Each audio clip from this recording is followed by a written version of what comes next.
기도하겠습니다. 주님 은혜 감사합니다. 우리를 찾아와 주시고 우리에게 은혜 주셔서 예수님을 나의 주로 그리스도로 믿음 고백하시고 하게 하시고 하나님의 자녀 삼아 주심을 감사합니다. 오늘도 우리의 생명 되신 예수님만 오직으로 붙잡고 의지하고 그리스도 안에 인도함 받기를 소망합니다. 성령 하나님, 우리의 생각과 마음을 주장해 주시고 우리의 걸음을 통해 영원한 하나님 나라의 일, 응답의 일이 일어나게 하옵소서. 주 예수 그리스도의 이름으로 기도합니다. 아멘. 오늘의 말씀은 마가복음 2장 10절에서 12절 말씀입니다. 제가 봉독하겠습니다. 그러나 인자가 땅에서 죄를 사하는 권세가 있는 줄을 너희로 알게 하려 하노라 하시고 중풍병자에게 말씀하시되 내가 네게 이르노니 일어나 네 상을 가지고 집으로 가라 하시니 그가 일어나 곧 상을 가지고 모든 사람 앞에서 나가거늘 그들이 다 놀라 하나님께 영광을 돌리며 이르되 우리가 이런 일을 도무지 보지 못하였다 하더라. 아멘. 오늘 말씀 제목은 예수님이 오신 이유입니다. 예수님이 이 땅에 오신 이유가 무엇일까? 우리가 말씀을 통해 확인하고요. 그 예수님이 나에게 이루신 응답들, 축복들 가지고 또 믿음으로 나아가는 오늘 되기를 소망합니다. 오늘 본문 앞에 3절에서 5절에 이렇게 말씀합니다. 사람들이 한 중풍병자를 네 사람에게 메워가지고 예수께로 올세 무리들 때문에 예수께 데려갈 수 없으므로 그 계신 곳에 지붕을 뜯어 구멍을 내고 중풍병자가 누운 상을 달아내리니 예수께서 그들의 믿음을 보시고 중풍병자에게 이르시되 작은 자야 네 죄 사함을 받았느니라 하시니. 자, 1절에서 2절에 보면요. 예수님이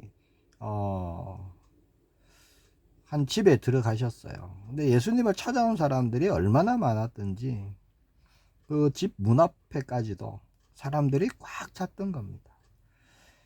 비집고 들어갈 어떤 틈이 없는 거예요.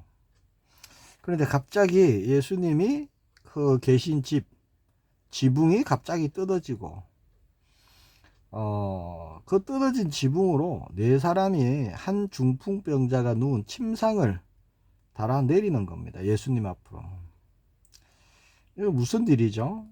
밖에서 너무 사람이 많으니까 도무지 그 중풍병자를 안으로 들여보낼 수가 없다는 거죠. 그래서 지붕을 뜯어서라도 예수님 앞에 나아가기를 원했던 겁니다. 4절에 보니까 무리들 때문에 예수께 데려갈 수 없으므로 그 계신 곳에 지붕을 뜯어 구멍을 내고 중풍병자가 누운 상을 달아내리니 그렇게 말씀하고 있죠. 자, 이 사건을 볼 때요, 이 네 사람이 얼마나 그 중풍병을 앓고 있는 그 사람을 아끼고 사랑했는지를 우리가 알 수 있죠. 또 이 네 사람이 예수님에 대한 어떤 믿음을 가졌는지도 우리가 볼 수 있습니다. 예수님 앞에 가기만 하면, 그분 앞에 데려놓기만 하면 그 예수님이 반드시 치유해 주실 것이다. 그렇게 굳게 믿었던 것이죠. 즉 예수님 앞에 나아가기만 하면 아무도 해결해 줄 수 없는 그 문제, 그 근본이 해결될 것이다. 그렇게 믿어 의심치 않았던 겁니다. 예수님은 뭘 보셨습니까? 중풍병이 얼마나 심각한지, 얼마나 오래됐는지 그런 거 묻지 않으십니다. 그 병자를 데려온 사람들 어디 출신인지 그런 게 지금 중요한 게 아니죠. 예수님은 뭘 보십니까? 왜 무례하게 지붕을 뜯었느냐, 그런 말씀도 안 하십니다. 예수님이 보신 것은요 하나입니다. 5절에 보니까 예수께서 그들의 믿음을 보시고, 사람들은 환경을 보고 여러 가지 다른 걸 보지만 예수님은 한 가지만 보십니다. 믿음이 있느냐 없느냐, 그걸 보시는 거죠. 중심을 보시죠. 그래서 예수님이 보신 것, 그 네 사람의 믿음입니다. 자, 이 사람들의 믿음은 어떤 믿음이었습니까? 마가복음 5장 27절 28절에 보니까 예수의 소문을 듣고 무리 가운데 끼어 뒤로 와서 그의 옷에 손을 대니 이는 내가 그의 옷에만 손을 대어도 구원을 받으리라 생각함이라. 누구죠? 12해 혈루증을 앓고 있던 그 여자의 믿음이었습니다. 이 네 사람의 믿음도 그 여자의 믿음과 같은 것이었어요. 예수님 앞에 가기만 하면, 예수님을 만나기만 하면 모든 것이 회복될 것이다. 그 믿음입니다. 우리에게 주신 믿음이 그 믿음인 줄 믿습니다. 내가 주님 앞에 나아가기만 하면 주님은 나를 깨끗게 하실 것이다. 온전하게 하실 것이다. 나를 회복시켜 주실 것이다. 문제의 근원이 떠나가게 하실 것이다. 그것이 우리의 믿음인 줄 믿습니다. 또 우리 사랑하는 가족들, 친한 사람들, 그들이 예수님을 만나기만 하면 회복되어지고 변화되어지고 치유되고 살아날 것이다. 그렇죠? 이게 우리의 믿음이잖아요. 그래서 나 혼자 안 되면 둘이서, 또 둘이서 안 되면 셋이서, 셋이서 안 되면 넷이서, 그래도 안 되면 그 이상의 사람들 함께 기도하면서 중보하면서 우리는 하나님의 뜻대로 하나님의 나라가 임하도록 그렇게 믿음의 단을 날마다 쌓는 거죠. 오늘 본문에 그렇게 네 사람이요 한 중풍병자를 메고 예수님을 찾아온 겁니다. 믿음을 보십니다. 믿음 외에는 사실 우리가 드릴 것이 없죠. 우리가 하나님 앞에 뭐 말할 것도 없습니다. 내세울 것도 없어요. 아무것도 없습니다. 자, 5절에 말씀하죠. 예수께서 그들의 믿음을 보시고 중풍병자에게 이르시되 작은 자야 네 죄 사함을 받았느니라. 그렇게 말씀하십니다. 11절 일어나 네 상을 가지고 집으로 가라. 자, 이 말씀보다 먼저 하신 말씀이에요. 왜 그렇게 하셨을까요? 왜 예수님은 중풍병자의 병을 고쳐주시기 전에 죄부터 용서해 주셨던 걸까요? 중풍병자가 한 건 아무것도 없어요. 그냥 침상에 누워 있는 거죠. 그를 메고 온 그 친구들, 그 사람들의 믿음을 보고요, 중풍병자의 죄를 사해 주십니다. 자, 질병의 치유보다 죄사함이요 더 시급하고 중요한 문제이기 때문에 예수님이 죄부터 사해 주시는 거죠. 즉 죄 문제만큼이나 더 시급하고 절실한 문제가 없다는 겁니다. 왜 그럴까요? 자, 로마서 3장과 6장에 가보면요, 결국 죄 때문에 우리는 하나님과의 교제가 단절되었고 영적인 사망에 이르렀고, 죄 때문에 모든 문제가 시작된 거예요. 그래서 죄 문제가 먼저 해결되지 않고는 그 어떠한 질병의 고침이나 어떤 상황의 변화나 어떤 환경의 어떤 변화, 이런 게 사실은 의미가 없는 거예요. 일시적인 것 뿐입니다. 뭐가 더 중요합니까? 뭐가 더 시급하다고 생각하십니까? 질병 치유입니까? 아니면 나에게 다가와 있는 그 어떤 문제의 해결입니까? 아니면 내가 처해 있는 상황의 변화, 또 환경의 변화, 그런 게 더 시급해 보입니까? 아니면 정말 죄 문제 해결이 시급하다, 그렇게 생각되시나요? 자, 죄가 있으면 어떤 문제가 일어나죠? 하나님과의 관계가 문제가 일어난다는 겁니다. 관계에 문제를 일으키는 것, 이게 죄입니다. 인간관계도 마찬가지죠. 사람과의 관계에서도요, 그 사람에게 잘못한 것이 있으면 관계에 문제를 일으키는 거예요. 그래서 죄는 관계를 단절시킵니다. 올바른 관계를 방해하는 거예요. 자, 그러면 문제 아닌 것도요, 문제로 보이는 거예요. 아무것도 아닌데 큰 문제로 다가오는 겁니다. 그래서 예수님이 죄 사함을 먼저 선포하시는 거죠. 그래서 죄를 사하는 권세가 예수님께 있음을 알게 하시는 겁니다. 10절에 보니까 그러나 인자가 땅에서 죄를 사하는 권세가 있는 줄을 너희로 알게 하려 하노라. 자, 그때 당시 유대인들은요, 오직 누구만 죄를 사할 수 있느냐 이렇게 믿었느냐? 바로 하나님 한 분이시라는 거예요. 그렇게 7절에 그렇게 고백하고 있거든요. 오직 하나님 한 분 외에는 누가 능히 죄를 사하겠느냐. 하나님 외에는 죄를 사할 수 있는 그 권세가 없다는 거죠. 자, 그러면 결국 오늘 본문의 이 치유 사건을 통해서 예수님은 자신이 어떤 분이라는 것을 드러내고자 하심이 있죠. 자, 예수님이 죄를 사하는 권세를 사용하심으로, 죄를 사하심으로 내가 누구다라는 것을 나타내시는 겁니다. 예수님이 누구라는 거죠? 그러면 하나님이시라는 거예요. 하나님이 보내신 자라는 겁니다. 하나님의 아들이심을 드러내는 거예요. 그래서 구약의 모든 선지자들이 예언했던 바로 그 메시아다. 모든 사람의 죄를 사할 권세가 있는 분이시다. 그거를 지금 나타내고자 하셨던 겁니다. 그래서 중풍병자에게 죄사함을 선포하셨던 것이죠. 지금도 많은 사람들이 예수님을 선지자나 어떤 능력 있는 분, 그 정도로만 알고 믿고 있는 사람들이 많습니다. 한국교회에.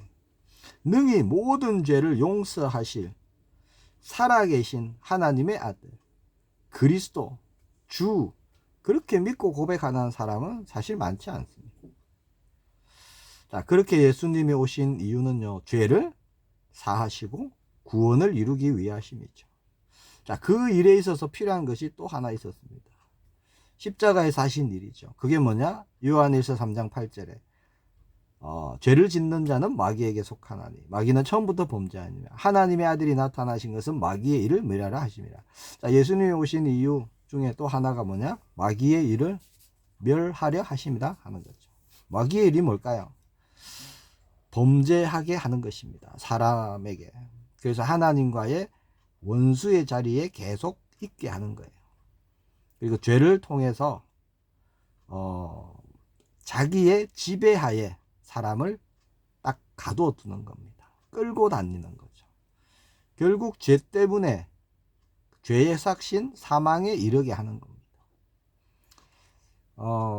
마귀가 사람을 지배하는데 그 방식이 뭐냐? 그 통로가 뭐냐? 바로 죄라는 겁니다. 그 죄를 짓게 함으로써 종로로 시키는 거예요.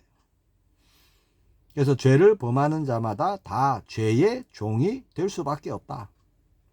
예수님이 요한복음 8장 34절에 말씀하셨거든요. 자, 결국 예수님은 마귀의 일, 즉 죄를 범하게 해서 종로로 시키고 사망에 이르게 하는 그 마귀의 일을 멸하시려고 이 땅에 오셨지요. 그 마귀의 일을 어떻게 하셨습니까? 십자가에서 죽으시고 부활하심으로 그 권세를 깨트리셨습니다. 그래서 이제 예수님을 믿는 우리는요, 더 이상 죄의 종로로 타지 않는 거예요. 그렇게 하지 않는 신분을 주셨고 그 권세를 주셨습니다. 더 이상 우리가 죄의 종로로 타지 않도록 하시려고 십자가에서 피 흘려 죽으시고 부활하신 것이죠. 그래서 요한복음 8장 36절에 말씀합니다. 그러므로 아들이 너희를 자유롭게 하면 너희가 참으로 자유로우리라. 자, 예수님이 우리를 자유롭게 하셨어요. 종에서 해방시켰습니다. 올무에서 건지셨습니다. 자, 그래서 아무리 작은 사소한 죄라 할지라도 우리는요, 이제는 단번에 또 단호히 끊어버려야 되는 거예요. 왜 그럴까요? 그것이 바로 거추장스럽고 무거운 짐이 되어서 올바른 믿음의 경주를 하지 못하도록 하는 것이 되는 거죠. 그리고 우리는 또 마귀를 대적해야 됩니다. 히브리서 12장 4절에 보니까 너희가 죄와 싸우되 아직 피 흘리기까지는 대항하지 아니하고 그렇게 말씀합니다. 나의 변화를 맞고 나의 회복을 맞고 나의 응답을 맞고 내가 아무런 힘도 없이 능력도 없이 그저 종교생활하는 종교인으로 만들어버리는 그게 뭐냐? 죄입니다. 싸워야 되는 거예요. 이제는 우리가 싸울 수 있는 힘이 주어졌어요. 우리에게. 그렇죠? 마귀는 대적하면 도망갑니다. 그러나 죄는 이게 죄구나 인지하고 싸우면 승리하는 거예요. 그 승리가 우리에게 주어졌죠. 그리고 이제는 죄를 다스리는 존재로 그렇게 살도록 우리에게 힘이 되어 주시고 능력이 되어 주십니다. 우리가 원할 때, 내가 원하기만 하면요, 성령 하나님은 우리에게 능력이 되어 주시는 거죠. 내가 죄를 원하고, 내가 세상을 원하고, 내가 육신을 원하고, 내가 내 맘대로 살기를 원한다면 하나님의 능력은 나타나지 않습니다. 아무런 일도 일어나지 않아요. 여전히 죄의 종로로 사고, 죄에 끌려다니고, 염려, 걱정, 근심으로 살겠죠. 그러나 구원받은 우리는 주님, 제가 죄를 대적하기를 원합니다. 싸우기를 원합니다. 그렇게 우리가 고백하고 구할 때 하나님은 능력으로 역사해 주신다는 거죠. 싸울 수 있는 힘을 더해 주시는 겁니다. 오늘 십자가에서 승리하신 그 예수님의 승리를 믿음으로 붙잡고 우리가 가는 모든 곳에, 만나는 모든 일에 승리의 깃발을 꽂는 그런 날이 되기를 축복합니다. 함께 기도하기를 원합니다. 오늘 제목은 예수님이 오신 이유입니다. 예수님이 십자가에서 이루신 일이죠. 나에게 어떤 일을 이루셨는지, 내가 어떤 존재가 되었는지, 나의 근본이 어떻게 변화되었는지, 우리는 분명히 내가 누구인지, 나의 정체성을 놓쳐서는 안 됩니다. 단 한순간도 내가 어떤 사람인지, 어떤 변화를 받았는지, 이거 놓치면 안 되는 거죠. 그리고 나에게 일어나고 있는 영적인 사실들, 성령이 내주하고 계시고 동행하고 계시고 보혜사로 계시고 힘이 되어주시고 능력이 되어주시고 우리가 결코 잊어서는 안 됩니다. 그 응답, 그 축복 우리가 먼저 누리고 또 그 은혜가 차고 넘쳐 흘러서 우리가 가는 모든 곳에, 관계된 곳에 하나님의 뜻을 이룰 수 있도록 쓰임받게 해달라고 함께 기도하겠습니다. 주님 은혜 감사합니다. 오늘도 이른 아침에 하나님 말씀 붙잡고 나아갑니다. 이 말씀이 살아있는 말씀이 돼요. 예수님이 이 땅에 오신 이유, 죄를 사하시고 구원하시고 마귀의 일을 멸하시고, 그래서 더 이상 죄의 종로로 사지 않도록 다스리는 자로, 정복하는 자로 우리를 회복시킨 그 응답, 그 축복 우리가 먼저 누리며 이제는 또 증거하기를 원합니다. 이 축복, 이 은혜 통로로 쓰임받기를 소망합니다. 약속하신 성령으로 충만케 하여 주시고 오늘 우리가 붙잡은 이 말씀, 일어나 네 상을 가지고 집으로 가라, 모든 것이 회복되고 근본 문제가 치유되고 응답되는 그 변화와 회복, 치유, 되살아나는 그 응답의 증인으로 우리가 서게 하여 주옵소서. 그 하나님 나라의 일에 쓰임받는 오늘이 되게 하옵소서. 살아계신 주 예수 그리스도 이름으로 기도합니다. 아멘.